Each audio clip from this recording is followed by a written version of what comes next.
Medieval history की class चल रही है। मुगल काल, औरंगजेब की राजपूत नीति। राजपूतों के साथ औरंगजेब के संबंध प्रारंभिक काल में पूर्व पूर्व की परंपराओं के अनुसार ही मधुर थे। उन्हें राज्य का साझेदार समझा जाता था तथा उन्हें जहांगीर एवं शाहजहां काल से अधिक सम्मान मिलता था। राजपूतों में आमेर का कछवाहा शासक जय सिंह औरंगजेब के अत्यधिक निकट था। इसी प्रकार मारवाड़ का राठौर शासक जसवंत सिंह तथा मेवाड़ का सिसोदिया शासक जय सिंह भी औरंगजेब के कृपा पात्र थे। धीरे धीरे राजपूतों एवं औरंगजेब के संबंध नकारात्मक स्वरूप को प्राप्त होने लगे। 1666 ईसा में शिवाजी के आगरा में कैद से भाग निकलने के कारण इन अफवाहों को बल मिला कि जय सिंह एवं जसवंत सिंह शिवाजी से सहानुभूति रखते हैं। शिवाजी को जय सिंह के पुत्र राम सिंह की निगरानी में नज़रबंद रखा गया था। नाराज औरंगजेब ने जय सिंह को दक्कन के सरसूबेदार पद से हटा दिया एवं उसे वापस बुला लिया। दुखी जय सिंह की शीघ्र ही बुरहानपुर में 1666 ईसा में मृत्यु हो गई। इसके बाद से राजपूतों को सुदूर पश्चिमोत्तर तथा पूर्वोत्तर पश्चिमोत्तर क्षेत्रों में तैनात किया जाने लगा। जैसे जसवंत सिंह को पश्चिमोत्तर सीमा अफगानिस्तान में जमरूद के थानेदार जैसे अत्यंत छोटे पद पर नियुक्त कर दिया गया। औरंगजेब की राजपूत नीति को मारवाड़ एवं मेवाड़ के प्रति उसकी नीति के विशिष्ट परिप्रेक्ष्य में समझा जा सकता है। मारवाड़ 1678 ईसा में जसवंत सिंह की जमरूद में मृत्यु के बाद मारवाड़ में उत्तराधिकार की समस्या खड़ी हो गई। गद्दी के कई दावेदार सामने आए, जिनमें से इंद्र सिंह को औरंगजेब ने मान्यता दी, परंतु मारवाड़ के राठौरों, सरदारों एवं रानी के विरोध के कारण वह सत्ता पर अधिकार नहीं कर पाया। इसी समय जसवंत सिंह की 2 गर्भवती रानियों को पुत्र उत्पन्न हुए। इनको लेकर दुर्गादास तथा शिशुओं की माताएं औरंगजेब के पास दिल्ली पहुंची ताकि अपना दावा पेश कर सकें, परंतु औरंगजेब ने रियासत को विभाजित करने का निर्णय ले लिया था। फलतः इस निर्णय का विरोध करते हुए दुर्गादास एक राजकुमार अजीत सिंह के साथ भाग निकला तथा राठौरों ने अजीत सिंह को उत्तराधिकारी मान लिया, जबकि दूसरे बच्चे को औरंगजेब ने मुसलमान बनाकर मोहम्मदी राज नाम दिया।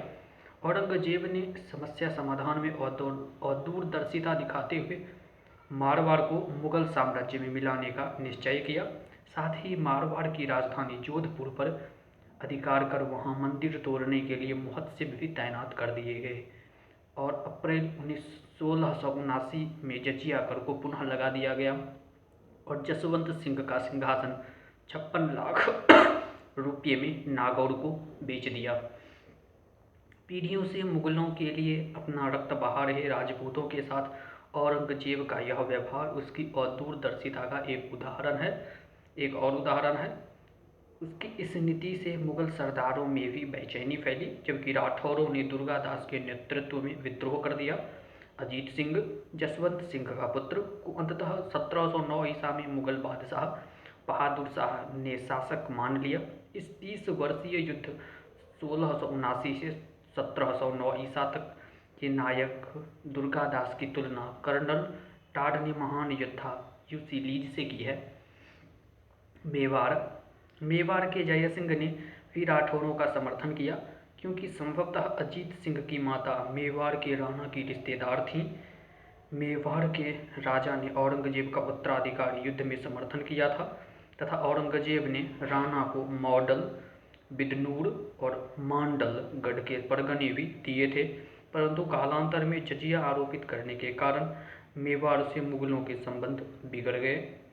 इन 2 राजपूत राज्यों के अतिरिक्त अन्य राजपूत राज्यों से औरंगजेब के संबंध सामान्य रहे। इस प्रकार कुल मिलाकर औरंगजेब की राजपूत नीति मुगल साम्राज्य के लिए नुकसानदेह सिद्ध हुई। मुगलकालीन प्रशासन। मुगल काल में सरकार की संरचना एवं प्रशासनिक ढांचा मूल रूप से अकबर द्वारा निर्मित एवं निर्धारित था। अन्य शासकों के समय में आवश्यकता अनुसार इसमें थोड़े बहुत फेरबदल होते रहे, परंतु मूल स्वरूप बरकरार रहा। अकबर ने गुजरात विजय के बाद प्रशासन का पुनर्गठन किया। मुगलकालीन प्रशासनिक ढांचा सल्तनतकालीन व्यवस्था पर आधारित था। साथ ही इसमें हिंदू प्रशासनिक संस्थाओं का भी समावेश हुआ। इसमें मंगोल परंपराओं एवं अकबर के व्यक्तित्व का प्रभाव भी दृष्टिगोचर होता है। इस काल की सामाजिक एवं राजनीतिक परिस्थितियों ने भी सरकार एवं प्रशासन को एक निश्चित स्वरूप प्रदान करने में भूमिका निभाई। मुगल प्रशासन में अंकुश एवं संतुलन की युक्ति अपनाते हुए कार्यों एवं दायित्वों का निर्धारण इस प्रकार किया गया कि विभाग एक दूसरे के कार्यों में हस्तक्षेप न करे, साथ ही एक दूसरे को संतुलित करे और समर्थन दे। मुगल प्रशासन आधार रूप में सैन्य तत्वों से युक्त था। सभी मुगल अधिकारी मनसबदारी व्यवस्था के अंग थे तथा उनके वेतन भी मीर बख्शी द्वारा दिए जाते थे। मुगल प्रशासन की एक अन्य विशेषता उदार अथवा प्रबुद्ध निरंकुशता थी, जहां एक ओर शासक में दैवीय तत्वों का आरोपण करके उसकी निरंकुशता को दृढ़ता प्रदान की गई थी, वहीं दूसरी ओर न्याय एवं जन कल्याण को उसका कर्तव्य माना गया। मुगल प्रशासन का मूल स्वरूप अरबी, फारसी तथा तुर्क परंपराओं पर आधारित था। साथ ही इनमें भारतीय परंपराएं एवं प्राचीन भारतीय प्रशासन के तत्व भी उपस्थित थे। प्रशासन से संबंधित नियमों का संकलन दस्तूर उल अमल में किया गया है। मुगल सरकार को कागजी सरकार, पेपर गवर्नमेंट कहा गया है, क्योंकि सभी घोषणाएं, आदेश, नियम आदि लिखित रूप में दिए प्रसारित होते थे। ढेरों नियम विनियम होने के कारण एक शक्तिशाली नौकरशाही शासन व्यवस्था का उदय हुआ। केंद्रीय प्रशासन, मुगलकालीन केंद्रीय प्रशासन। बादशाह, मुगल प्रशासन में बादशाह की स्थिति सर्वोच्च थी। वह सरकार की धुरी था। वह सर्वोच्च सेनापति तथा न्याय की सर्वोच्च अदालत था। मुगल बादशाह खलीफा की प्रधानता नहीं मानते थे। अकबर ने इस्लामी कानूनों में से सुविधानुसार किसी को भी चुनने का अधिकार स्वयं को देकर बादशाह की स्थिति को और सुदृढ़ बना दिया। मंत्रिपरिषद, सम्राट के प्रशासन की गतिविधियों को सुविधापूर्वक संचालित करने के लिए मंत्रिपरिषद की आवश्यकता होती थी। वजीर राज्य का प्रधानमंत्री होता था। अकबर के शासन के प्रारंभिक काल में प्रधानमंत्री को वकील और वित्त मंत्री को वजीर कहते थे, अर्थात वकील प्रमुख अधिकारी था, परंतु धीरे धीरे वकील पद निष्प्रभावी होता गया। आरंभ में वजीर राजस्व विभाग का प्रधान था, बल्कि कालांतर में अन्य सभी विभागों पर उसका अधिकार हो गया। वकील शब्द का अर्थ प्रतिनिधि होता है। इसके कार्य, अधिकार आदि स्पष्ट रूप से परिभाषित नहीं थे तथा मुख्य रूप से इस पद पर आसीन होने वाले अधिकारी पर निर्भर करते थे। बैरम खां इस पर आसीन होकर अत्यधिक शक्तिशाली हो गया था तथा राजस्व, सैन्य, उच्च अधिकारियों की नियुक्ति आदि मामलों पर उसका नियंत्रण था। बैरम खां की मृत्यु के बाद अकबर ने मुनीम खां को वकील बनाया, परंतु यह पद सरदारों के बीच विद्वेष का कारण बनने लगा।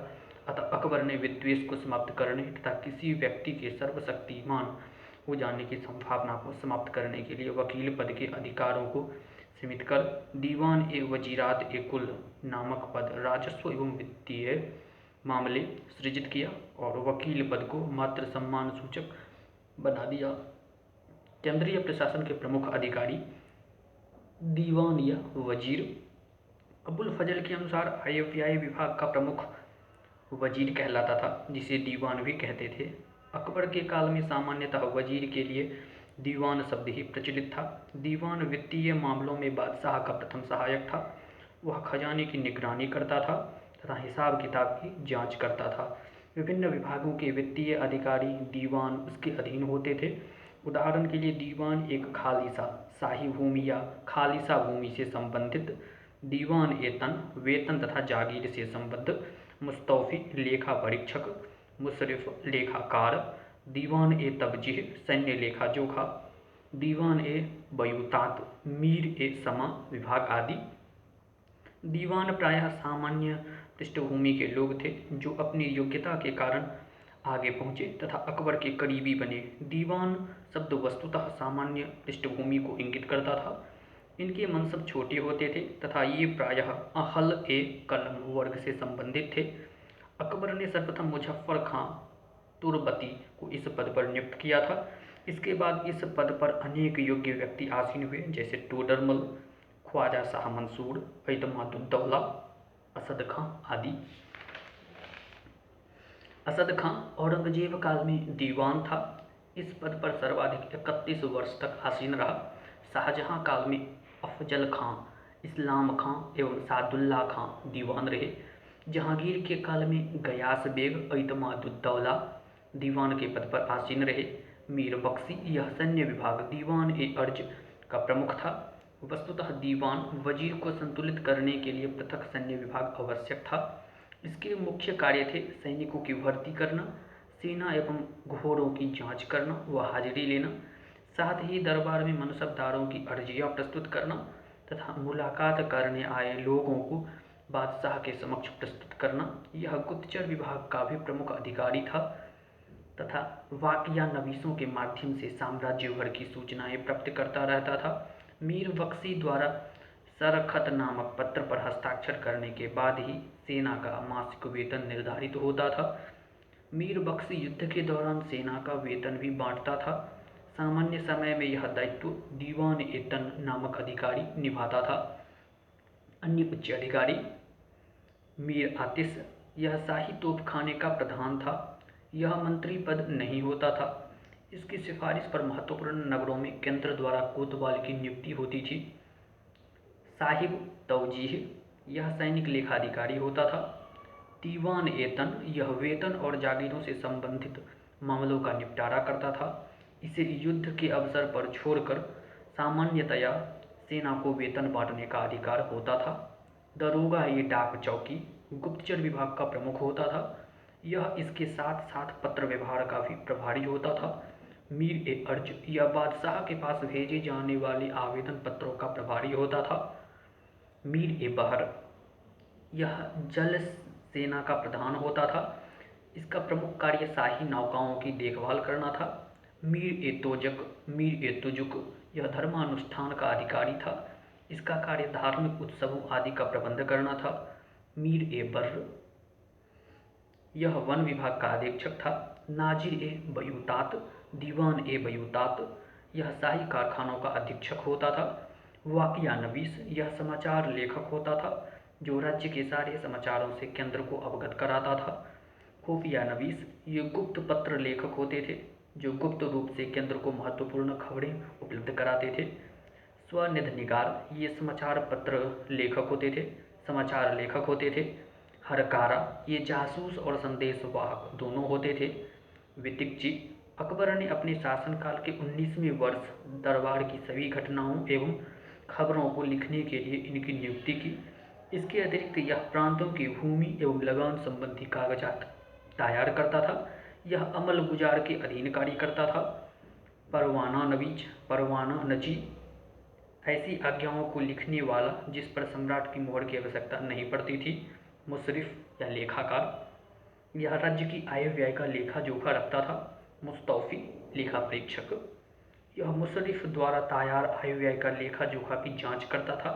आमिल अकबर ने अपने शासन के 18वें वर्ष गुजरात, बिहार और बंगाल को छोड़कर संपूर्ण उत्तर भारत में 1 करोड़ दाम वाली आय वाले परगनों की मालगुजारी वसूलने के लिए नियुक्त किया, जिसे जनसाधारण में करोड़ी कहा जाता था। मुसद्दी यह बंदरगाहों के प्रशासन की देखभाल करता था।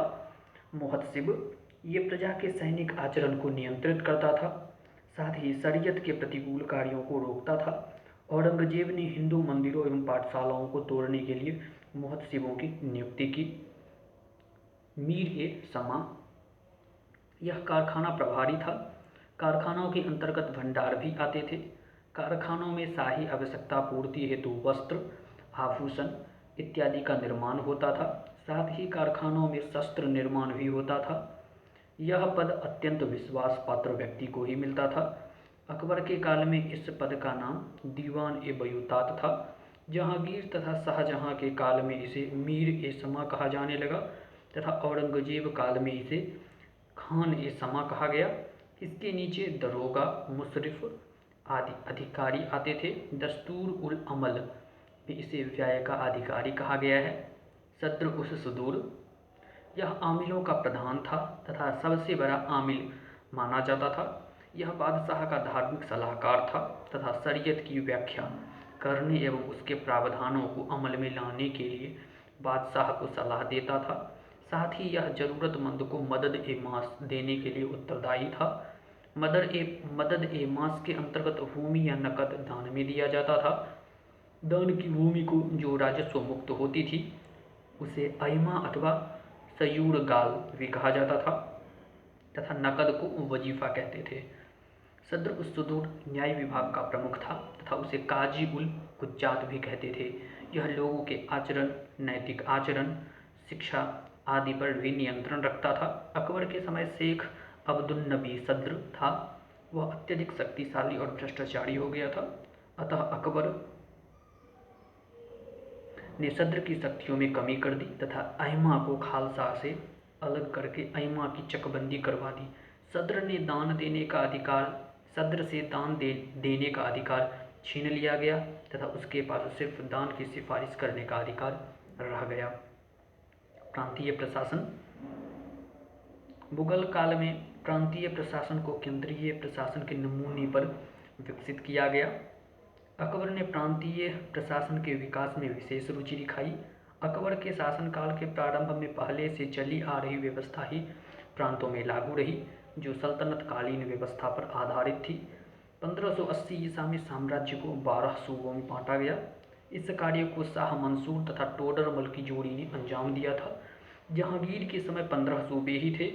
इसके बाद प्रांतों की प्रशासनिक व्यवस्था केंद्रीय प्रशासन के अनुकरण पर निर्मित की गई, अर्थात प्रशासन की दृष्टि से मुगल साम्राज्य का विभाजन सूबों में, सूबे सरकार में, सरकार परगना या महाल में बटे थे, परगने जिले या दस्तूर में बटे थे। इसके अंतर्गत ग्राम थे।